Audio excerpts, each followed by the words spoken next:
Hey guys, welcome back to Cooking and Growing with the Frisbees. Today, I'm going to talk to you about the anatomy of a tomato plant and help you understand what it is that I do with mine. It's not necessarily better, it's just what I do. And some people ask, could you do a segment that shows what I'm doing? How to replant a cutting and why you can replant the cutting, and this is a short one to show you that. Yeah, so very simply. So like this, all of these cherry tomatoes are volunteers, so I hadn't planted any of them. So I want to show you, here we go. Can you get in here and see this? So when I say that a tomato is a vine, this is why. You see all these little nodules?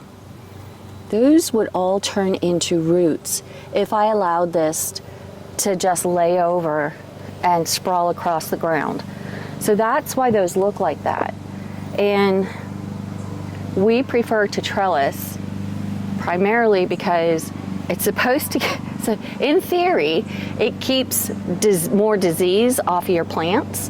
And I'm gonna show you what I do to hopefully do that. I need to get in here and do like a huge, Yeah, I need to help. a really large cutting down, and maybe we'll show you a picture later of what we did. But basically what I'm gonna do is I'm gonna take the suckers off.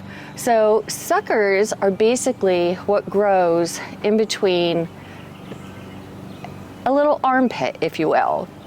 So you have your leaf, your stem that comes out this way. These are your sun catcher leaves.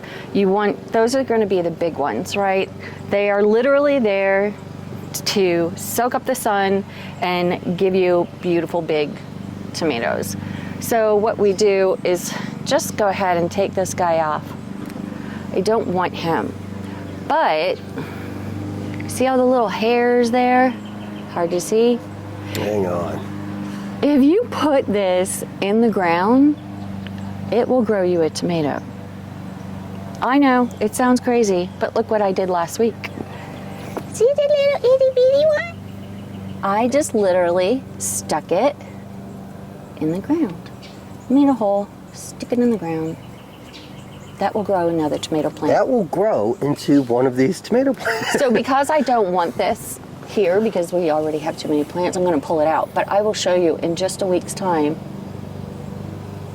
Look at that. Now I can put this in a pot somewhere. Oops, somebody ate something. I can put this in a pot somewhere and it will grow me a whole nother tomato plant. And that's what's so incredible about these guys. And the same with my big boys that I was worried about because I only had 5 that grew in my seed rack. So I had decided to go ahead and grab a couple of more from the local feed store.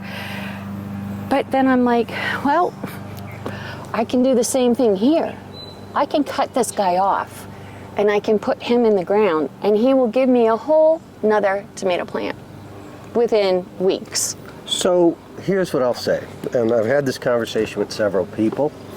When you go to the store and you're buying your plants, we direct sow a lot of our plants, but if you buy them, just go and buy one big tomato plant. Buy one, correct. Don't say, well, I want 5 tomato plants and spend that money because you don't have to. That's very true. Now, what that means is you have to have a bit of patience because, like I said, I had done this little one a week ago and it's going to take a while for it to get big like these guys. But here in Georgia, we're in zone 8A, we have a very long season. Tomatoes love heat, not too much heat. We will be putting a shade cloth over this eventually.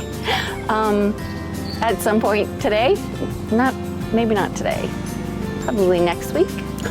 Yeah, it's not supposed, I mean, next week is supposed to be in the 80s, like high 80s next week. Right. So once we get to 90, mid-June, yeah, it'll be time to cover.